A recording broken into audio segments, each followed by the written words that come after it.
Hi ಎಲ್ರಿಗೂ ನಮಸ್ಕಾರ. Share market in Kannada ಚಾನಲ್ಗೆ ನಿಮಗೆ ಸ್ವಾಗತ. ಕಳೆದ 2 ವಾರಗಳಿಂದ ಯಾವುದೇ ಒಂದು ಮೇನ್ ಬೋರ್ಡ್ IPO ಸಬ್ಸ್ಕ್ರಿಪ್ಷನ್ಗೆ ಓಪನ್ ಆಗಿರಲಿಲ್ಲ. ಪ್ರೀ ಬಜೆಟ್ ವೀಕ್ ಹಾಗೆ ಬಜೆಟ್ ವೀಕ್ನಲ್ಲಿ ಮಾರ್ಕೆಟ್ನಲ್ಲಿ ಸಾಕಷ್ಟು ವೊಲಟಾಲಿಟಿ ಇರುತ್ತೆ.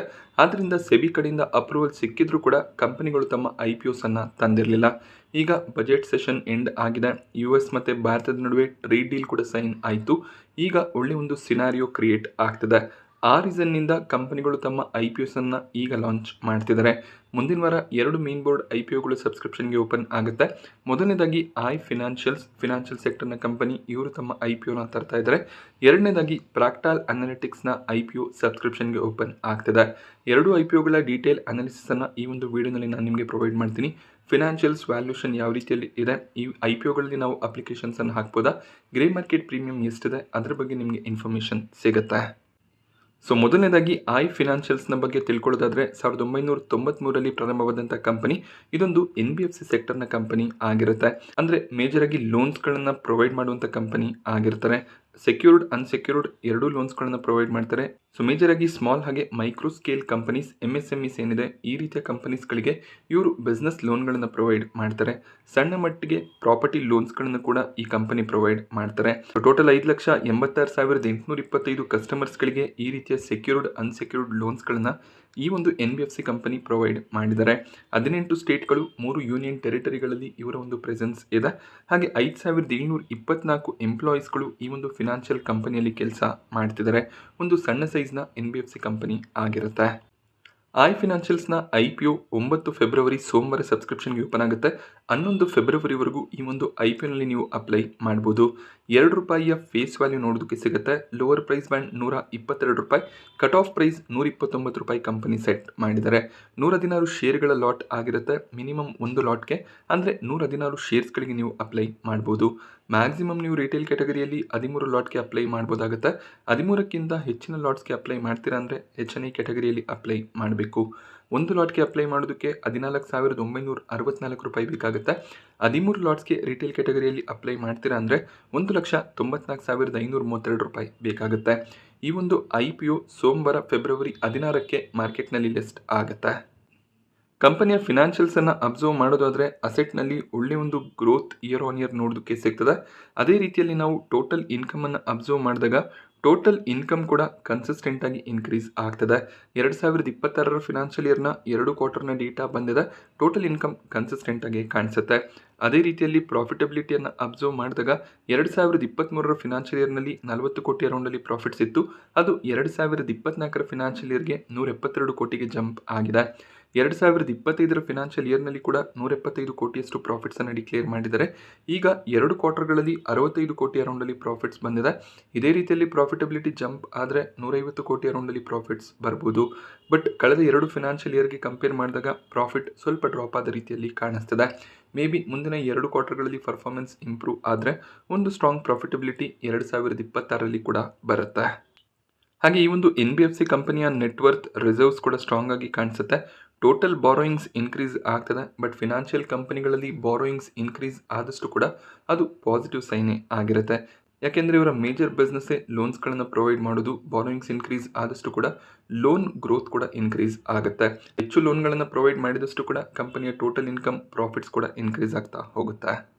IPO ಇಶ್ಯೂ ಸೈಜ್ 1,010 ಕೋಟಿ ಆಗಿರುತ್ತೆ. 710 ಕೋಟಿಯ ಫ್ರೆಶ್ ಇಶ್ಯೂ ಇದೆ. ಹಾಗೆ 300 ಕೋಟಿಯ ಆಫರ್ ಫಾರ್ ಸೇಲ್ ಕೂಡ ಇರುತ್ತೆ. ಆಫರ್ ಫಾರ್ ಸೇಲ್ನಲ್ಲಿ ಎಕ್ಸಿಸ್ಟಿಂಗ್ ಇನ್ವೆಸ್ಟರ್ಸ್, ಪ್ರಮೋಟರ್ಸ್ ತಮ್ಮ ಸ್ಟೇಕನ್ನು ಸೆಲ್ ಮಾಡ್ತಾರೆ. 710 ಕೋಟಿಯ ಫ್ರೆಶ್ ಇಶ್ಯೂ ಏನು ಬರುತ್ತೆ ಅದನ್ನು ಕಂಪನಿ ತಮ್ಮ ಬ್ರಾಂಚ್ಗಳನ್ನು ಇನ್ಕ್ರೀಸ್ ಮಾಡೋದ್ರಲ್ಲಿ ಹಾಗೆ ಇನ್ನಷ್ಟು ಲೋನ್ಸ್ಗಳನ್ನು ಪ್ರೊವೈಡ್ ಮಾಡೋದ್ರಲ್ಲಿ ಬಳಸ್ಕೋಬೋದಾಗುತ್ತೆ. ಹಾಗೆ QIB ಕ್ಯಾಟಗರಿಯಲ್ಲಿ 75% ಆಫರನ್ನು ಮಾಡ್ತಿದ್ದಾರೆ. ರಿಟೇಲ್ ಕ್ಯಾಟಗರಿಯಲ್ಲಿ ಕೇವಲ 10% ಆಫರ್ ಇರುತ್ತೆ. ಆದ್ದರಿಂದ ಅಲಾಟ್ಮೆಂಟ್ನ ಚಾನ್ಸಸ್ ಕೂಡ ಸ್ವಲ್ಪ ಮಟ್ಟಿಗೆ ಕಡಿಮೆ ಆಗ್ಬೋದು. ಬಟ್ ಪ್ರೀಮಿಯಮ್ಸ್ ಕಡಿಮೆ ಇದ್ದರೆ ಅಲಾಟ್ಮೆಂಟ್ನ ಚಾನ್ಸಸ್ ಇರುತ್ತೆ.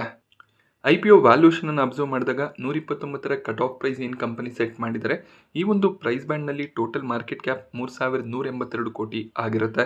ಅಂದರೆ ಒಂದು ಸ್ಮಾಲ್ ಕ್ಯಾಪ್ ಕಂಪನಿಯಾಗಿ ಮಾರ್ಕೆಟ್ನಲ್ಲಿ ಲಿಸ್ಟ್ ಆಗ್ತಾರೆ. ಟೋಟಲ್ ಅರ್ನಿಂಗ್ ಪರ್ ಶೇರ್ ₹9.50 ಅರೌಂಡಲ್ಲಿ ನೋಡೋದಕ್ಕೆ ಸಿಗ್ತದೆ. PE ರೇಷಿಯೋ 13-14ರ ಅರೌಂಡಲ್ಲಿ ಇದೆ. ಇಂಡಸ್ಟ್ರಿ PE 19-20ರ ಅರೌಂಡಲ್ಲಿ ನೋಡೋದಕ್ಕೆ ಸಿಗುತ್ತೆ. ಸೊ ಒಳ್ಳೆ ಒಂದು ವ್ಯಾಲ್ಯೂಷನಲ್ಲಿ IPOನ ತರ್ತಾ ಇದ್ದಾರೆ. ಹಾಗೆ ಕಾಂಪಿಟೇಷನನ್ನು ಅಬ್ಸರ್ವ್ ಮಾಡಿದಾಗ SPFC finance limited, 5 star business finance limited ಈ ರೀತಿಯ ಸಣ್ಣ ಪುಟ್ಟ ಫಿನಾನ್ಸ್ ಕಂಪನಿಗಳು ಫಿನಾನ್ಷಿಯಲ್ಸ್ನ ಕಾಂಪಿಟೇಟರ್ಸ್ ಆಗಿರ್ತಾರೆ. ಸೊ ಒಳ್ಳೆ ಒಂದು ಕಾಂಪಿಟೇಷನ್ ಮಾರ್ಕೆಟ್ನಲ್ಲಿ ಇದೆ. ಸಣ್ಣ ಕಂಪನೀಸ್ ಅಷ್ಟೇ ಅಲ್ಲದೆ ಮೈಕ್ರೋ ಫಿನಾನ್ಸ್ ರಿಲೇಟೆಡ್ ಕಂಪನಿಗಳ ಕಡೆಯಿಂದ ಕೂಡ ಕಾಂಪಿಟೇಷನ್ ಇರುತ್ತೆ. ಸೊ ಈ ಒಂದು ಕಾಂಪಿಟೇಷನ್ನ ಹ್ಯಾಂಡಲ್ ಮಾಡಿ ಮಾರ್ಕೆಟ್ನಲ್ಲಿ ಸಸ್ಟೈನ್ ಆಗಬೇಕಾಗುತ್ತೆ. ಹಾಗೆ ಪ್ರಾಫಿಟಬಿಲಿಟಿ, ಅಸೆಟ್ ಕ್ವಾಲಿಟಿ ಇಂಪ್ರೂವ್ ಆಗ್ತಾ ಹೋಗಬೇಕಾಗುತ್ತೆ. ಆಗಷ್ಟೇ ಹೈಯರ್ ವ್ಯಾಲ್ಯೂಷನಲ್ಲಿ ಕೂಡ ಈ ಒಂದು ಕಂಪನಿ ಸಸ್ಟೈನ್ ಆಗೋದು.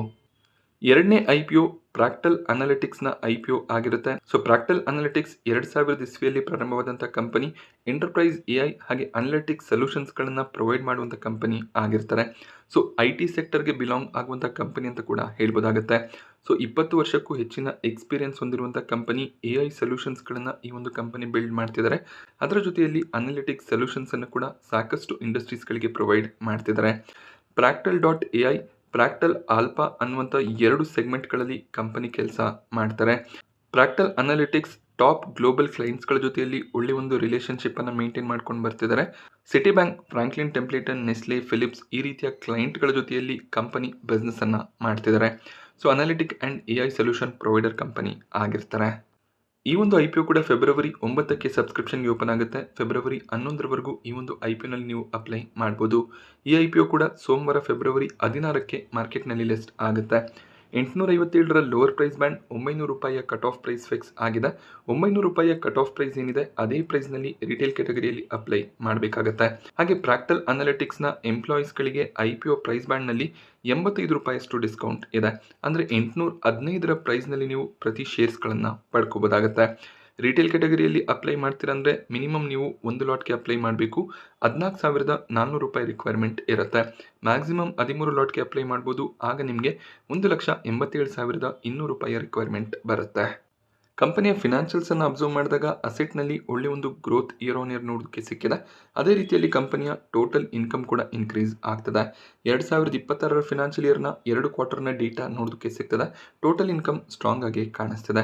ಈ ವರ್ಷ ಕೂಡ total income year on year increase ಆಗುವಂಥ ಪಾಸಿಬಿಲಿಟಿ ಇದ್ದೇ ಇರುತ್ತೆ.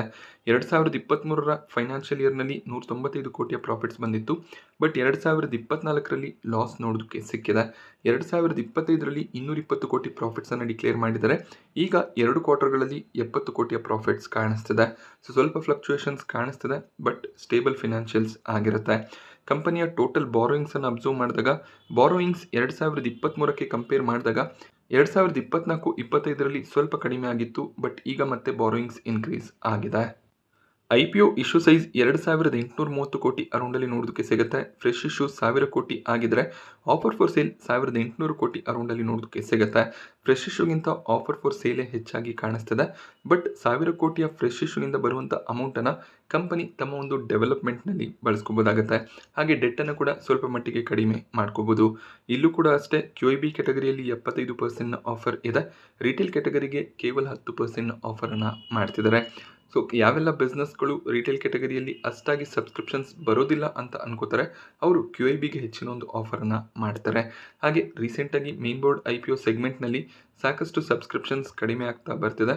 ಪ್ರೀಮಿಯಂ ಇಲ್ಲ ಅಂದರೆ ರಿಟೇಲ್ ಇನ್ವೆಸ್ಟರ್ಸ್ಗಳು ಅಷ್ಟಾಗಿ ಅಪ್ಲಿಕೇಶನ್ಸ್ಗಳನ್ನು ಹಾಕ್ತಿಲ್ಲ.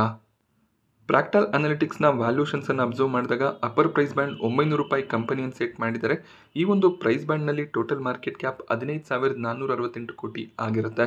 ಇದೊಂದು ಲಾರ್ಜ್ ಕ್ಯಾಪ್ ಕಂಪನಿಯಾಗಿ ಮಾರ್ಕೆಟ್ನಲ್ಲಿ ಲಿಸ್ಟ್ ಆಗುತ್ತೆ. ಅರ್ನಿಂಗ್ ಪರ್ ಶೇರ್ ₹15 ಅರೌಂಡಲ್ಲಿ ನೋಡೋದಕ್ಕೆ ಸಿಗ್ತದೆ. ಸೊ ಎಕ್ಸಾಕ್ಟಾಗಿ ಈ ಬಿಸ್ನೆಸ್ಸನ್ನು ಕಂಪೇರ್ ಮಾಡುವಂಥ ಯಾವುದೇ ಒಂದು ಕಾಂಪಿಟೇಟರ್ ಮಾರ್ಕೆಟ್ನಲ್ಲಿ ಲಿಸ್ಟ್ ಆಗಿಲ್ಲ. ಬಟ್ IT ಸೆಕ್ಟರ್ನ ಕಂಪನಿಗಳ ಜೊತೆಯಲ್ಲಿ ಕಂಪ್ಯಾರಿಸನನ್ನು ಮಾಡ್ಬೋದಾಗತ್ತೆ. ಸೊ ಪ್ರೀಮಿಯಂ ಎಷ್ಟಿದೆ ಅಂತ ಅಬ್ಸರ್ವ್ ಮಾಡಿದಾಗ ಪ್ರಾಕ್ಟಲ್ ಅನಾಲಿಟಿಕ್ಸ್ನಲ್ಲಿ ₹48 ಪ್ರೀಮಿಯಂ ಇದೆ. IPO ಪ್ರೈಸ್ ಬ್ಯಾಂಡ್ ಇರೋದು ₹900, ಬಟ್ ಕೇವಲ ₹48 ಅರೌಂಡಲ್ಲಿ ಪ್ರೀಮಿಯಂ ಇದೆ. 5% ಲಿಸ್ಟಿಂಗ್ ಗೇನ್ನ ಎಕ್ಸ್ಪೆಕ್ಟೇಷನ್ ಇವತ್ತು ಕಾಣಿಸ್ತಿದೆ. ಫಿನಾನ್ಸ್ನಲ್ಲಿ ಯಾವುದೇ ರೀತಿಯ ಪ್ರೀಮಿಯಂ ಕಾಣಿಸ್ತಿಲ್ಲ. 2 IPOಗಳಲ್ಲಿ ಕೊನೆ ದಿನದವರೆಗೂ ವೆಯ್ಟ್ ಮಾಡಿ, ಹಾಗೆ ಲಿಸ್ಟಿಂಗ್ ಗೇನ್ನ ಪರ್ಸ್ಪೆಕ್ಟಿವ್ನಿಂದ ಮಾತ್ರ ಅಪ್ಲೈ ಮಾಡೋದು ಬೆಟರ್ ಆಗಿರುತ್ತೆ. ಸೊ ಪ್ರಾಕ್ಟಲ್ ಅನಾಲಿಟಿಕ್ಸ್ನಲ್ಲಿ 15-20% ಪ್ರೀಮಿಯಂ ಕೊನೆ ದಿನ ಕಾಣಿಸಿದ್ರೆ ಆಗ ಅಪ್ಲೈ ಮಾಡ್ಬೋದಾಗುತ್ತೆ. ಫಿನಾನ್ಸ್ನಲ್ಲಿ ಕೂಡ ಅಷ್ಟೇ 10-15% ಪ್ರೀಮಿಯಂ ಇದ್ದರೆ ಕೊನೆ ದಿನ ಅಪ್ಲಿಕೇಶನನ್ನು ಹಾಕ್ಬೋದು. ಇಲ್ಲ ಅಂದರೆ 2 IPOಗಳನ್ನು ಅವಾಯ್ಡ್ ಮಾಡ್ಬೋದಾಗತ್ತೆ.